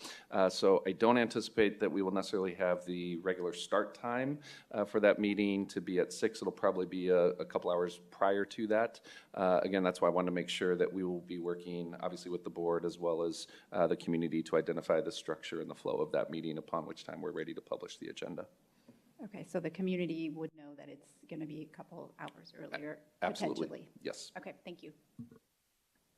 Any other questions, comments? All right. I motion to ratify the 2024 calendar of governing board meetings as presented. I'll second that. We have a motion made by myself and a second made by Mr. Sandoval. Board members, please cast your votes.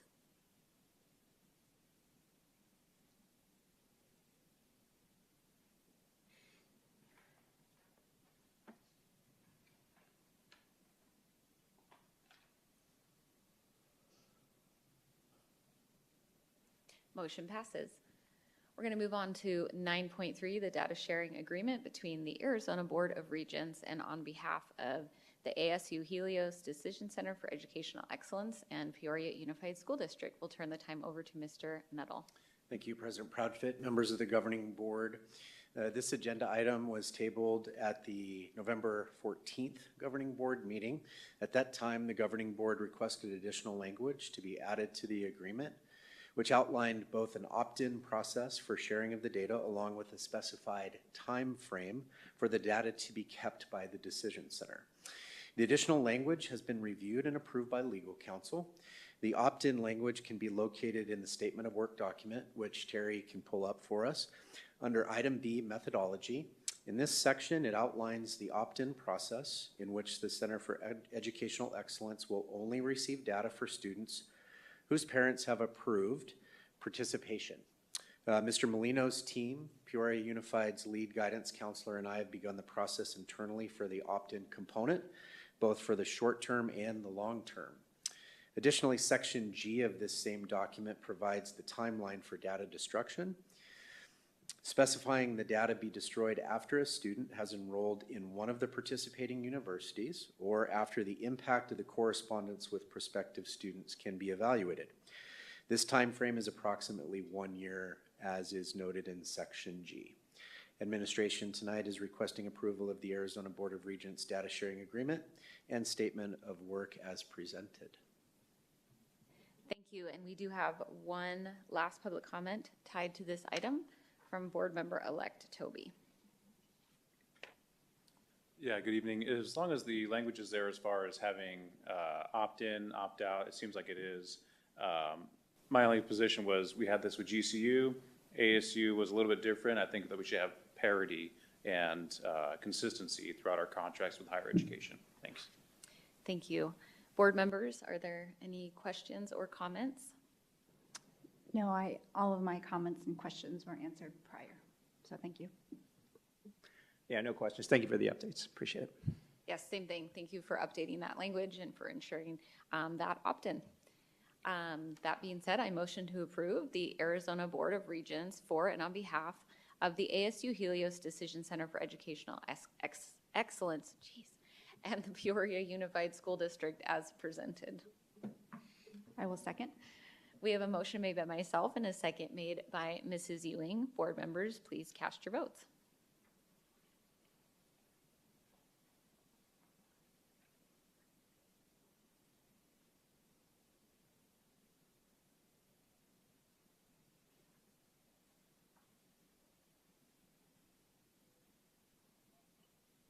Motion passes. Moving on to 9.4, the 2024-2025 performance pay system for certified employees, administrators, and classified employees under student support services. We'll turn the time over to Ms. Vesley. Good evening, President Proffitt, members of the board. Tonight, we are going to be bringing forward our annual performance pay plan for approval. We're going to talk just briefly again.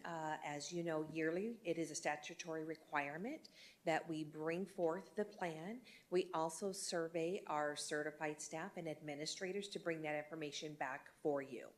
We will look at our certified teachers, our site-based administrators. We also have district administrators and eligible student support services staff that currently receive performance pay or merit pay. So when we look at the statutory requirements, again, part of our performance pay plan comes out of Classroom Site Fund for certified teachers and our student support services, which are those employees that are in the Function 2100 code. And the statute requires that funds go directly to our certified teachers and specific positions that qualify for Classroom Site Fund. Each year, the governing board does approve this performance pay plan. And if you remember, in the past, there are 3 buckets to Classroom Site Fund, Fund 11 and 13, which we now have combined into what we call Classroom Site Fund. So our teachers will see that on their contracts. And then Fund 12, which is our Performance Pay Fund. Again, a portion of these Classroom Site Fund dollars are accounted for yearly by the district for this purpose. And then resources other than Fund 12 will also continue to be used for performance pay for those certified educators that are not in the Function 1000 or the 2100 function code. So those would be examples, our instructional coaches. We used to have our behavior interventionists that were part of our district's plan, but did not fall into that category. So we have moved those eligible employees into other eligible funding sources. For certified teacher, the plan mirrors the plan that was collaboratively developed. It's been implemented for the past 10 years. And we went and surveyed our teachers this year. We had over 1,000 responses that yielded a 91% approval rating. Again, those key components that are found in the performance pay plan are 33% of the bucket will go for performance classification, 50% for the district graduation rate, and 17% for the student learning objective that teachers do every year as part of their evaluation. Within each of those buckets, this is how an example of the performance pay buckets would be paid. So the first area, 33% of the performance classification, if an individual fell in the highly effective and effective categories, they would get 100% of that bucket. Developing would have 75%, ineffective and unsatisfactory is 0. For the district graduation rate, you'll see 90% and above would receive 100% of that bucket. 76 to 89% would receive 85% of that bucket, and then 75% and below would receive 0%. And then 17% of the student learning goal, again, if they received on their rubric a score of a 3 or a 4, they would get 100% of that bucket. A score of 2 would receive 50% of the bucket, and a score of 1 would receive 0. Our site administrators mirror the teacher's performance pay plan. It was created very similarly as our site administrators are responsible for that overall student growth and achievement that are in alignment with our district goals and our superintendent goals. We had 140 responses this year and 82% of the approval rating. And again, you'll see that the key components remain similar to that of teachers. So 33% will be part of their performance classification, 50% district graduation rate, and 17% would be the site administrators' learning goals that they have for their school. And again, this is an example, very similar to that of the teachers. And then our district administrators also receive performance pay, or what we would call merit pay. And those key components remain the same for our district administrators. What you do notice on letter C, the 17% for staff or department learning goals. And so instead of having a specific student learning objective, we at the district level have department goals, staff goals that tie into our strategic plan, that also tie into our superintendent's goals, that ultimately lead into student achievement for our sites and then our students. So it's starting at that district level and then moving into the site administrator and then going into the teachers. And then most recently, the classified student support. Those are classified positions that are in the function 2100 code that are specifically student support positions. Their classification mirrors that of our teacher performance pay plan as well. They do work with our site administrators, and their goals look a little different, as well as their evaluation does look a little different from that of teachers.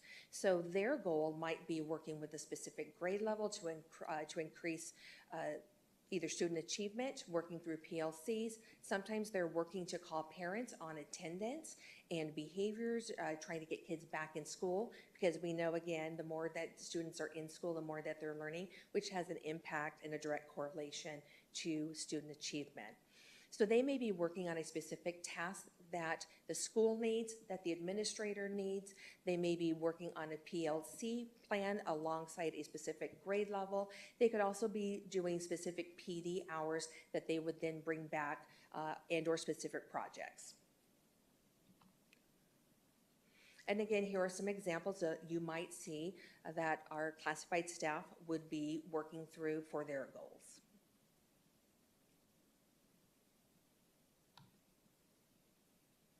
So as we go into next steps, every year we've talked a little bit about where are we going to go with our evaluations and with our performance pay plan. This year, as Dr. Summers came on board, we had talked about moving away and trying to look for a new teacher evaluation that ties directly into performance pay.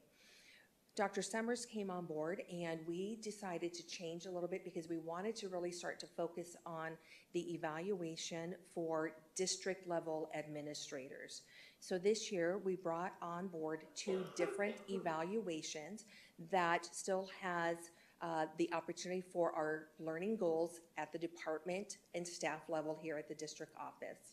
So we are implementing those tools, and we are actually putting those tools into our new performance evaluation system, which is called Perform, that was approved by the governing board in May. So we're working through that new district evaluation for district administrators tool. We're going to train our district staff next week. We then will start to look at training our principals in the spring. That's going to then tie into the teacher evaluation and their performance pay plan. And then we're going to fully implement that system. And when I say the system, it's the system that holds the evaluations for teachers in the fall. We don't want to tackle yet the committee work that needs to happen with the performance pay plan, because we need to be able to get the evaluations in alignment first. So we're starting again at the district level. We'll be looking for a new principal evaluation tool that we will be bringing forth for next year. Then we will go into looking for a teacher evaluation tool so that they're all connected together along with our strategic plan, the goals for the district. And then after that, we will start to work on committee work to look at the performance pay plan and then start to look at pulling committees together that will then have a deeper dive into the performance pay and what that looks like with the new evaluation instruments.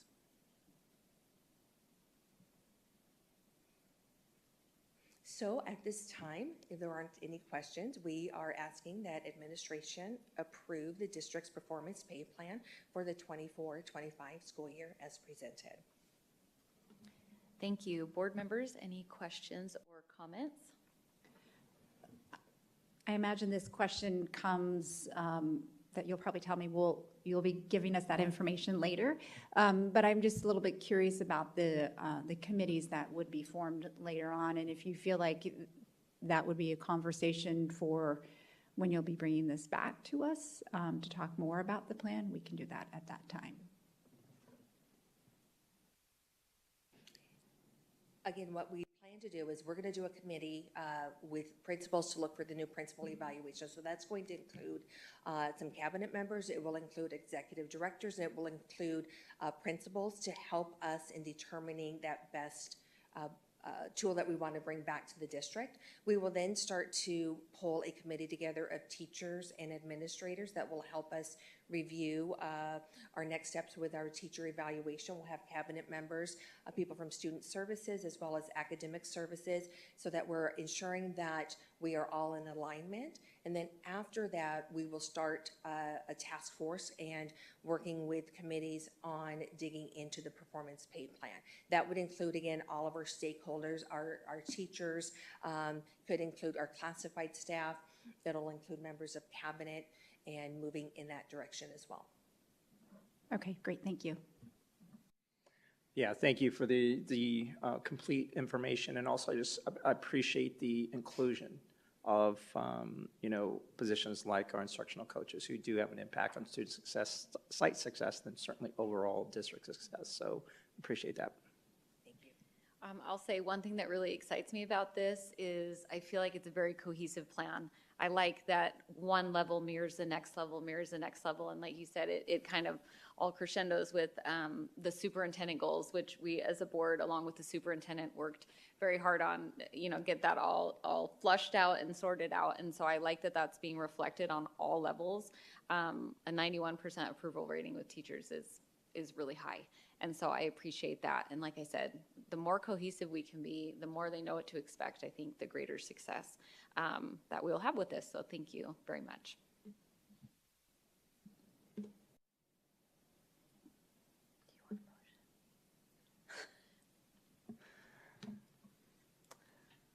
I always just take all the motions and go bad. You should motion, and I'll second. How about Okay. that? All right. I motion to approve the performance pay system for certified employees, administrators, and classified student support employees for the 2024-2025 school year as presented. I'll second that. We have a motion made by myself and a second made by Mr. Sandoval. Board members, please cast your votes.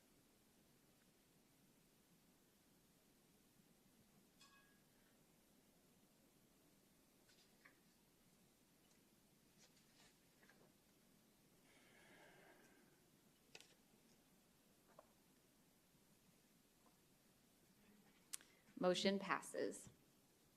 Moving on to 9.5, consideration of action regarding personnel matters, possible adoption of statement of charges, and issuance of notice of intention to dismiss Peoria Unified School District employee, Miss Stephanie Langle, pursuant to ARS 15-539. There is no further discussion on this item.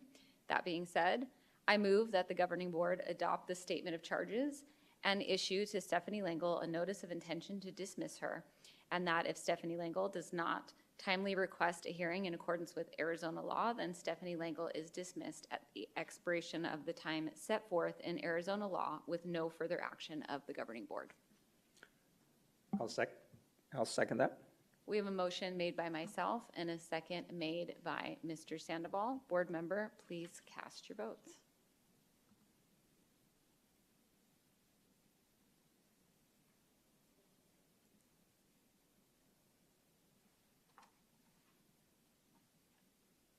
Motion passes. Moving on to 9.6, consideration of action to appoint a hearing officer if Ms. Stephanie Langle requests a hearing on the statement of charges and notice of intention to dismiss. There's no further discussion on this item. That being said, I move that if Stephanie Langle requests a hearing on the statement of charges and notice of intention to dismiss, that the governing board appoint a hearing officer to hold the hearing, hear the evidence, prepare a record, and issue a recommendation to the governing board for action.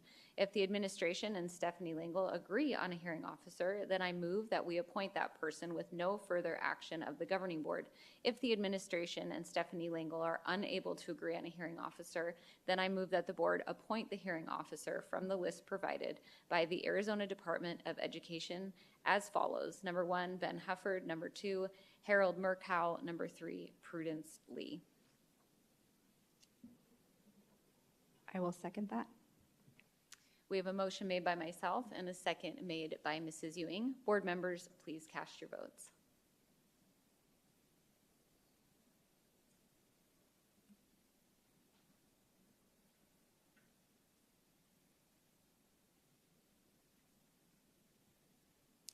Motion passes. Moving on to 9.7, we have a second read of policy IGA. Turn the time over to Dr. Hernandez. Good evening, President Profit, members of the board, Dr. Summers, cabinet, and guests. This evening's second read of policy IGA will highlight the recommendation to remove the language requiring certified personnel to serve on curriculum committees, as there's no statutory basis for its inclusion. I'm available for any questions should you have any. Board members, is there any additional questions or comments? No, I think I asked them last time, so thank you. I don't have any further questions. No questions for me either. I motion to approve the changes to policy IGA as presented. I will second. We have a motion made by myself and a second made by Mrs. Ewing. Board members, please cast your votes.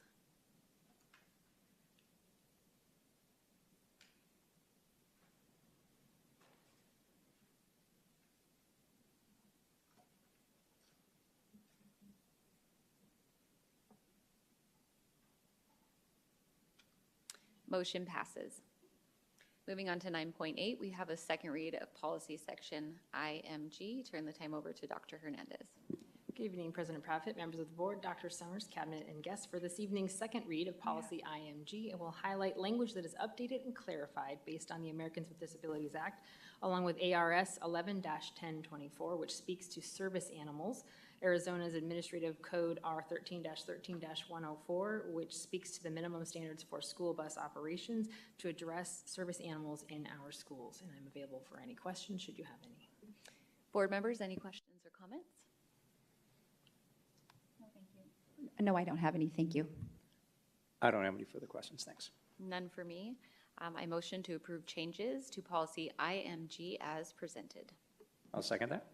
We have a motion made by myself and a second made by Mr. Sandoval. Board members, please cast your votes.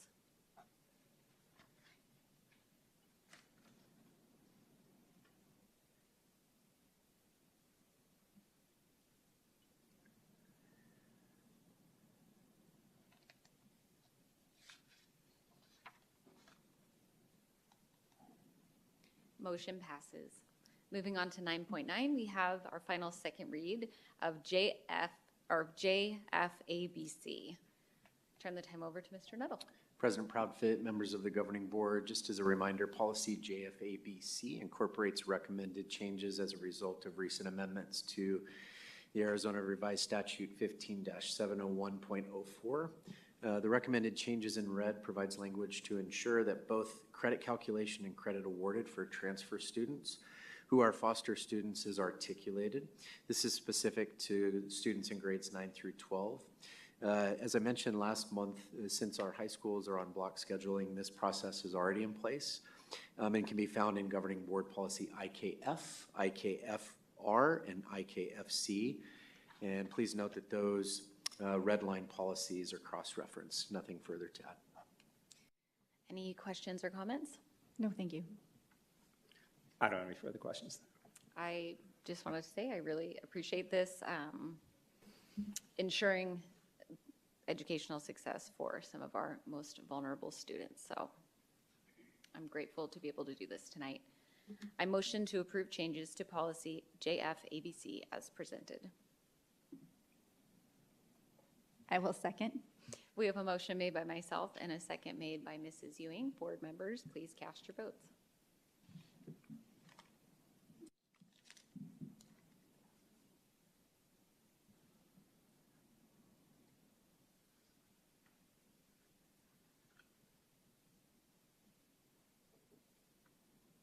Motion passes.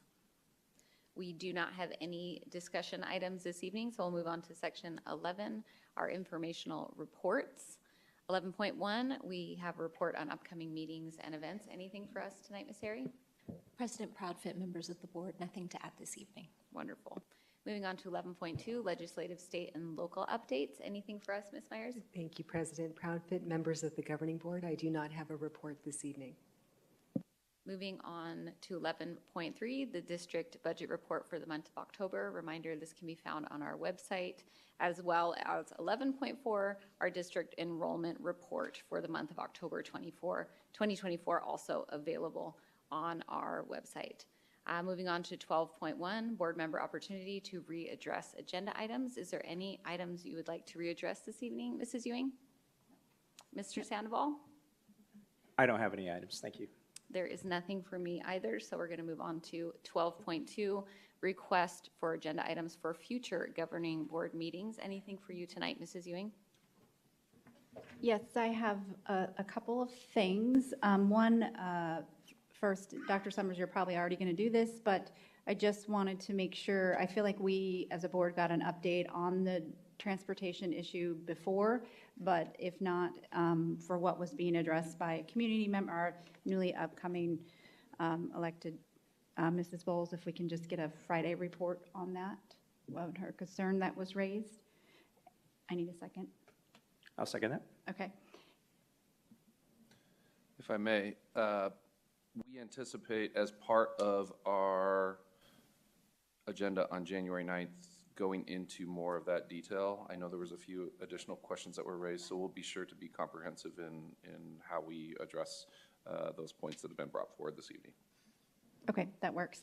And then I know that as we're looking to focusing on better community engagement with the board and the district, I just would like to include, maybe start off with a Friday report on how we can better engage with our community in two-way communication, maybe even having some problem-solving focus groups, just as we face big challenges this upcoming next couple of years, just looking for better ways to engage with the community. I will second. Thank you for that. And what I will just briefly mention is that will be underscored and guided by both the superintendent goals that have been approved, as well as a continued priority focus, sorry, I'm losing my words, through the implementation of our current strategic plan, as we also bring on an updated revision to the newly developed strategic plan. So thank you for iterating that as well. And then my third thing is, I know we've spoken about this, and I think we're going to be having a lot of conversations that are related to it, but if we can just make sure we have a focused conversation on enrollment stabilization as far as from student enrollment, how we plan to either recruit or just stabilize our enrollment so that we don't see further decline. And I think that'll be part of lots of conversations, but if we can just make sure that that's included in our larger conversations. I will second. Thumbs And up. then I just forgot to say, since we won't see everyone before then, just happy holidays and have a safe holiday, so that's all. I only have one for this evening, and I think it would be for Miss Airy. I would just love in a Friday report, kind of a postmortem on the bond, which geographic areas or demographics, just kind of where it landed, where the votes landed, just so looking forward into this next year, it would just be helpful information. And that is all for me this evening. I will second that. Perfect. Thank you. And yes, I'll echo what Miss Ewing says, and happy holidays. I hope everyone gets to spend much needed time for our teachers and admin. I hope they get to sleep and rest and enjoy and come back to the new year rejuvenated. Obviously, we're going to let David Sandoval have the last word of this meeting, so take it away. I'm just a little upset that you didn't allow me to request items for a future governing board meeting. I had a pretty comprehensive list. Did you? Okay. No, just thank you again. It's been an honor to sit up here and serve, individuals that wake up every day to lift up the lives of our young human beings here in Peoria Unified. And but yes, happy holidays to everybody, and be safe and be well. Thank you. Thank you. All right, moving on to 13.1 adjournment. I move that we adjourn this meeting at 7:58 p.m. I'll second that.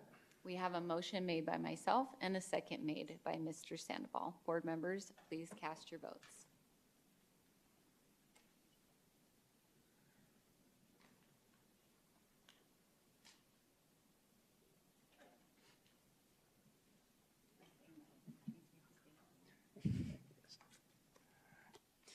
Motion passes and meeting is adjourned. Thank you all for coming and get home safely.